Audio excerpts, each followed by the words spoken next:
Hi, I'm Paul Germain, and welcome to another session of Smart Boating.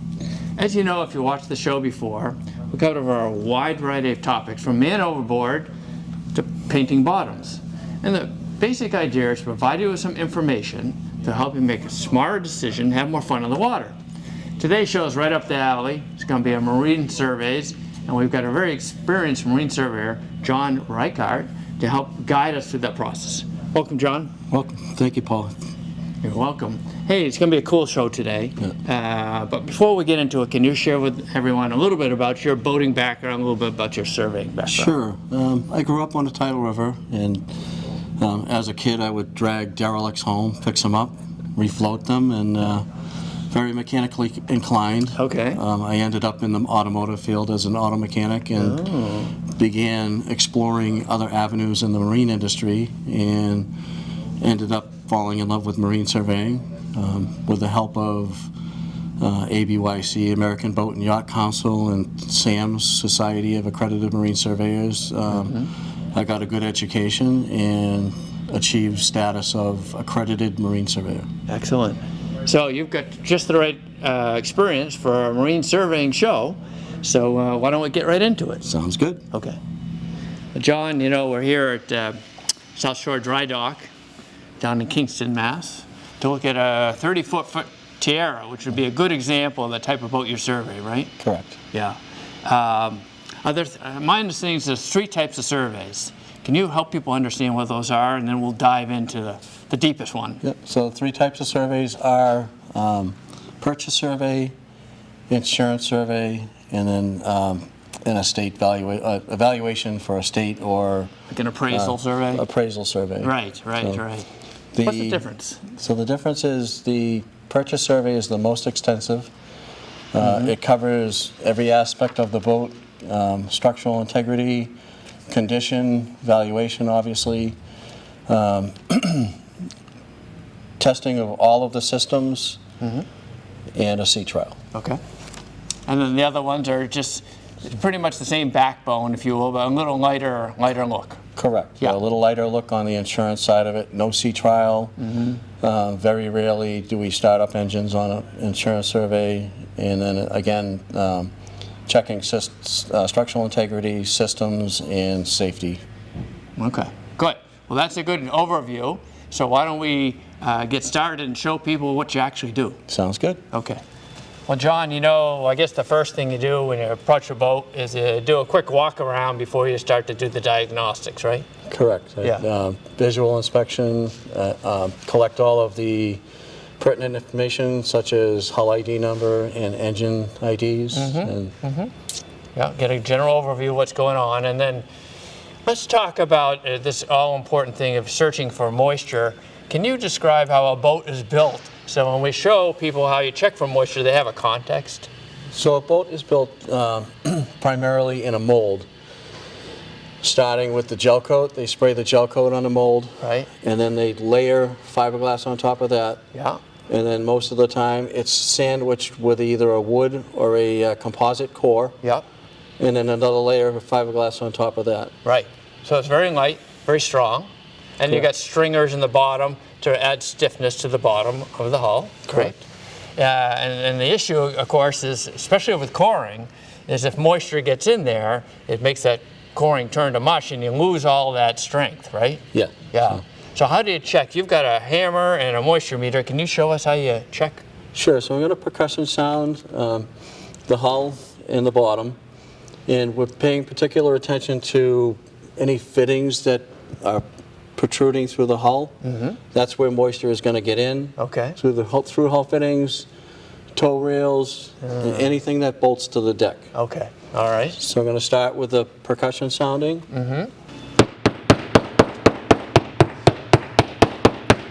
So we're listening for a change in the sound, right? So what we're listening for is you want a good, sharp, solid sound like that. Okay. You do not want to hear a dull thud. Okay. All right. So dull thud would mean that there's potential or possibility of the coring had separated from the fiberglass. Okay. All right. And do you have to do it down in this area too? Yeah, we do the hull bottom as well.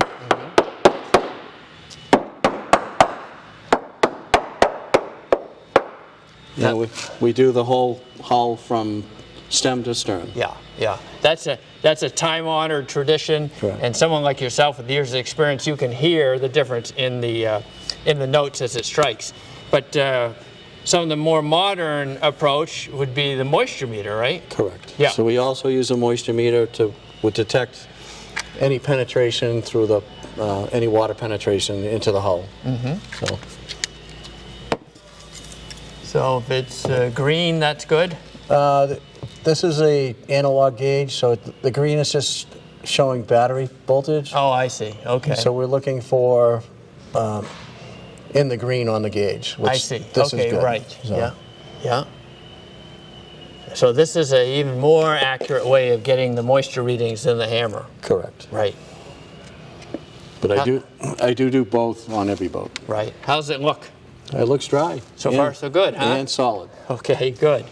John, this exercise of searching for moisture doesn't stop with the hull, right? You got to go in the top sides and really any place where maybe something's been affixed to it, like a piece of hardware, right? That's correct. Yeah. Anything that penetrates the hull and the decks is potential for moisture egress. So. All right, so you'd be using that hammer on here, right? Correct.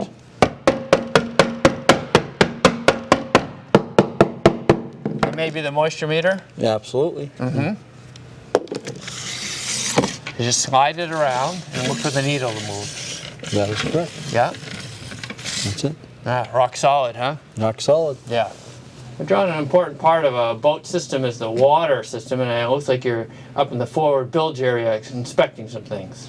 I am, Paul. Right now I'm in the bilge, checking the bilge pump and the shower sump, the hoses, and all the fittings. Are there some common problems you normally find here? Bilge pump float switches is a big concern. They get clogged, I guess. Correct. Electrically, they fail. So Oh, okay. All right. Well, John, you know, heads and the associated sanitation systems have become a more and more important part of boats these days. So I got to imagine that's a big part of a survey, right? it is. So. Yeah. What sort of things do you look for? Looking for a function of the head, a condition of the hoses, all the plumbing, electrical. Yeah. Critical of that stuff being in good order. It is. Yeah. John, electrical systems and electrical panels in particular are very important and part of a survey. What do you look for? Look for a function of everything, make sure everything turns on, everything functions as designed. Things are also important to the sanitation system, such as tank monitors.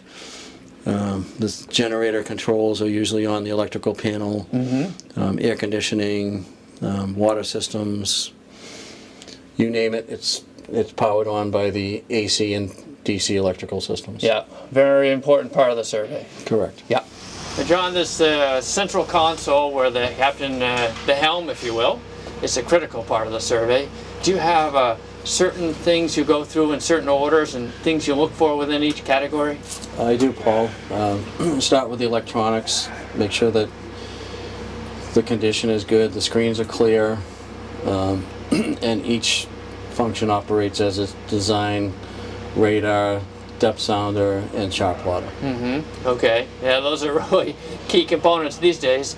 How about the compass? Do you look at the compass? The compass, yes, condition, make sure that it's full of fluid, and actually this one is a little low on fluid. Okay. All right. So that'd be something to look for. How about the switches? A lot of these new boats have a lot of switches on them.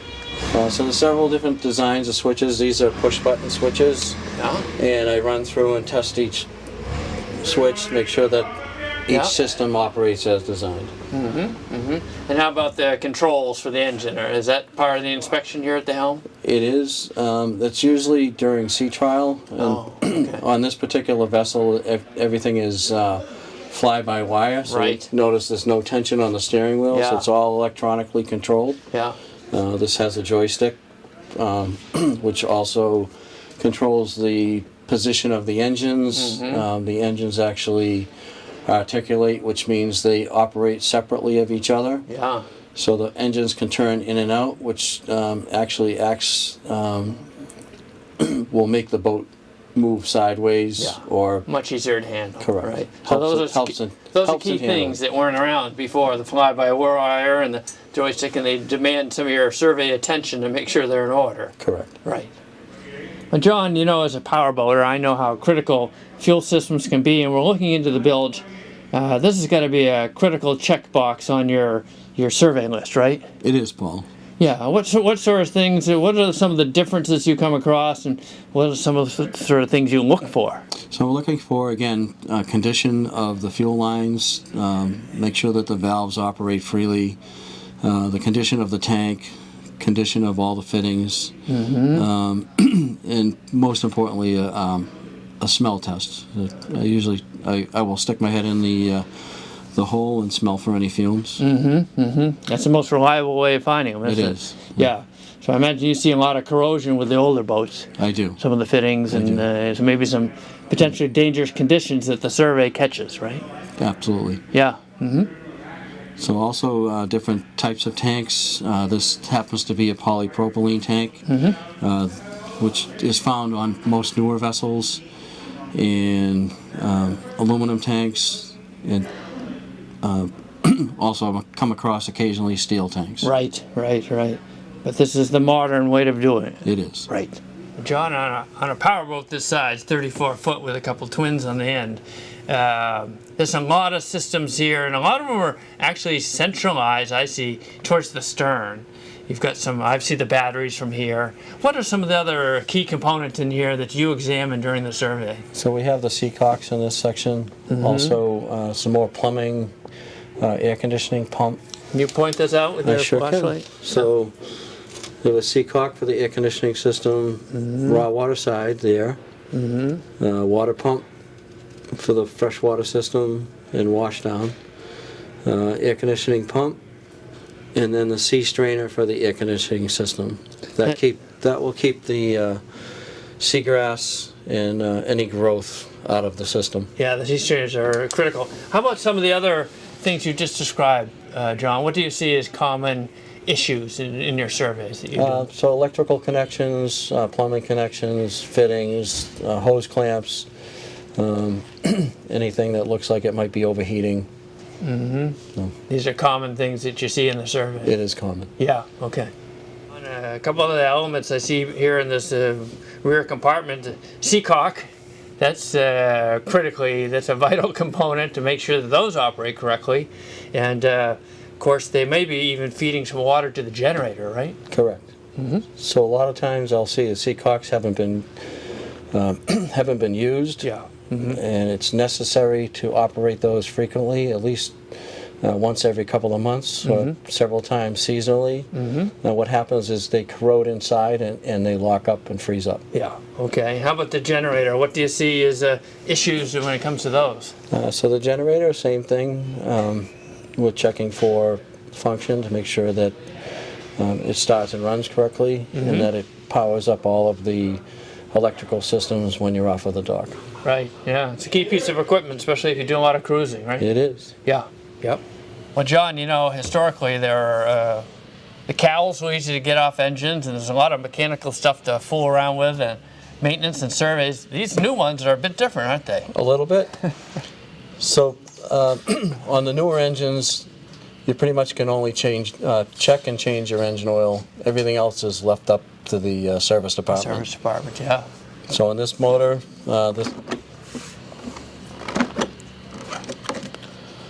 this is your access to check your oil and to top it off if needed. So that's pretty much all you can do with newer motors nowadays. Right, yeah.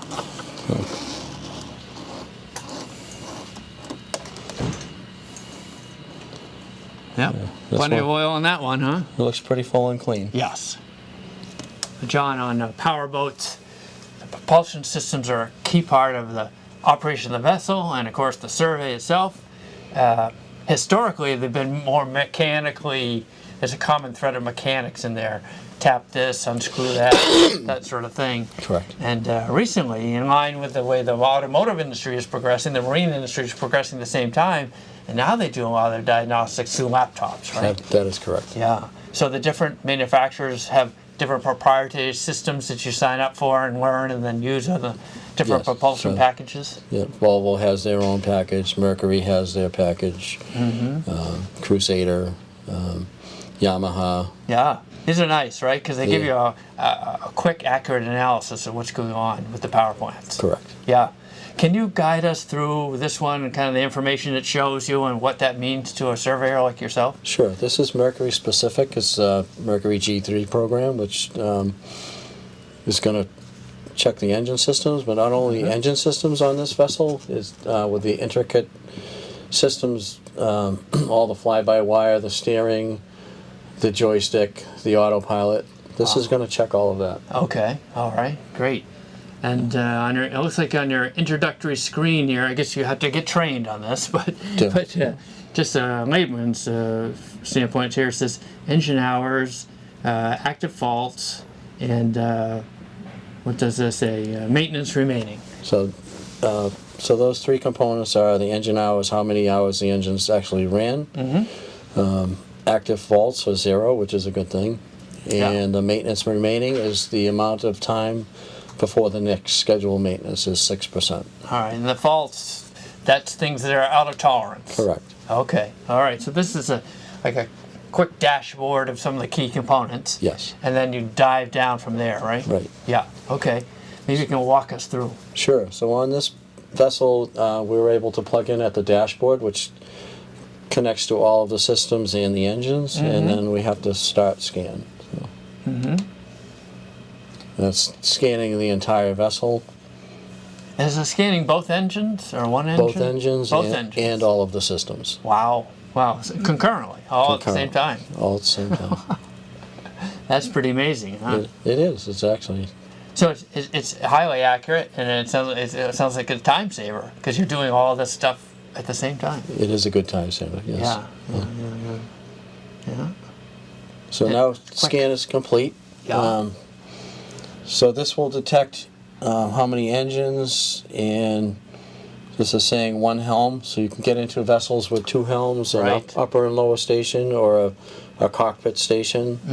And then down below here, it's the ECM outboard joystick system. Okay. Okay. So it's checking both of those, and Correct. a green check or checking a green mark means It's- good, right? that is Tolerance. Yep. Okay. All right. So that's Go a to good the- sign. Go to the next screen. And on this screen, it's showing us module data, so I can click on each box, and Yeah. it will tell me specific information. Can you show us an example? Sure. Yeah. Here's an example of that. This gets into all of the systems, all of the engine functions. I'm going to go back one screen. Okay. This is for if the vessel's brand new and they've just secured the engines and connected all of the systems. Now you get into setting up the vessel.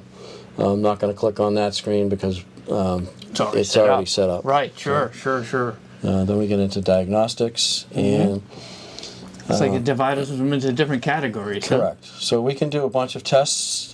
First one is cylinder misfire, which while the engines are running, it's going to kill each cylinder one at a time, Oh, really? and it will give you a graph and tell you if any of the cylinders are different than any of the others, and that actually acts as an electronic compression test.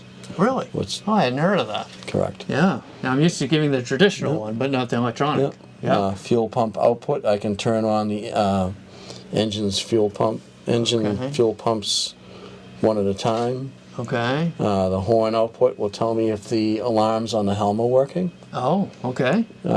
Smart start.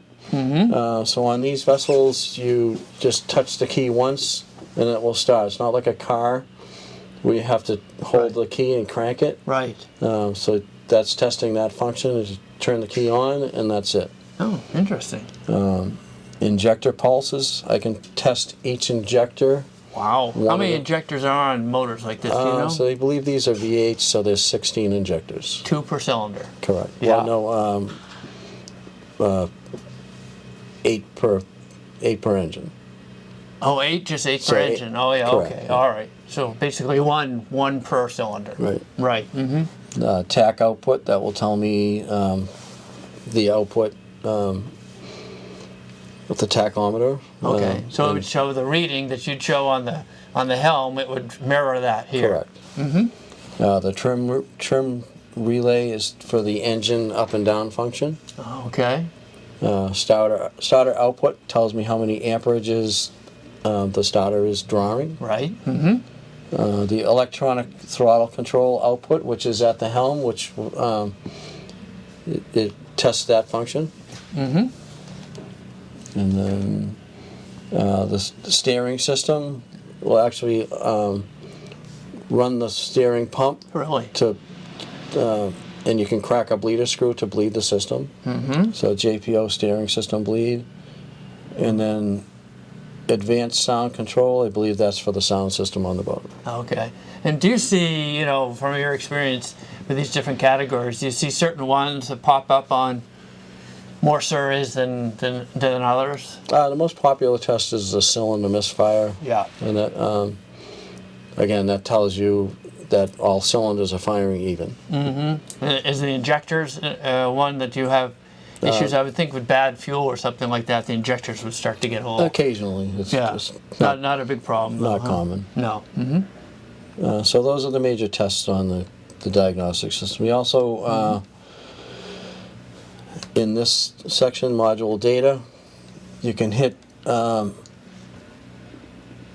we're sea trialing the vessel, you can freeze frame if you get to a point where you find a fault or if there's a problem. We can record all of the data while you're running the boat. Oh, nice. Correct. Nice. So you So- get a nice record of that. Right. Yep. Mm-hmm. So that's under live data. Mm-hmm.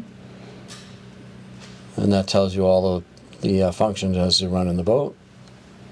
Oh, sorry, hold on. So you can actually see it's Oh, I recording see. battery voltage. The engine's not running right now, so Right. zero RPM. Okay, so this And is the- real time. You come to this is a real time Correct. screen. What's going on? And this is recording all of the sensors. Wow. Let me go back to view faults. So no faults present, Always a good sign. right? Freeze frame data, again, that's going to give me, if I wanted to capture anything while we're running the vessel. Okay, so if you felt something was maybe a little off, you Correct. could capture what was going on at that Right. moment. And this is a big one, tells you the run history of the vessel, how the vessel was treated, if it was idling most of the time, or if it was run wide open most of the time, and I'll show you that screen. Okay. And there's the history. Okay. Wow. And it gives you a snapshot of each increment. Yes. Yes. So- Yeah. This vessel has 198.7 hours on it, and this is each increment. Right. Right. So that, So it seems like you typically want to see a balance there, right? You Right. don't want to see a excessive Right. amount of idling. You don't want to see a wide open throttle all the Right. time either, right? right. So, Yeah. so engines like to be run. They don't like to idle a lot. It's a misconception that you can't run gasoline motors wide open throttle, which they need to be run wide open throttle, which Okay. keeps them healthy. I see. Okay. All right. Well, this is a great program. Is there anything else that's important to understand about it? No, I think that's pretty much covers everything on the system. Wow. That's really But the run history is I guess, the biggest thrill I give my customers when they can actually see how the boat was treated. right. Right. Yeah, that's nice. Yeah. Yeah, beautiful. Well, John, it's tough to believe, but we've come to the end of our show for today, and we've covered a lot of important elements of a survey. And I think illuminated the process and why they're so valuable. Are there any last-minute things you'd like to add? A lot of intricate parts to a boat, and you should certainly have it inspected by a professional, a professional surveyor, either NAMS or SAMS. There are other organizations out there as well. Right.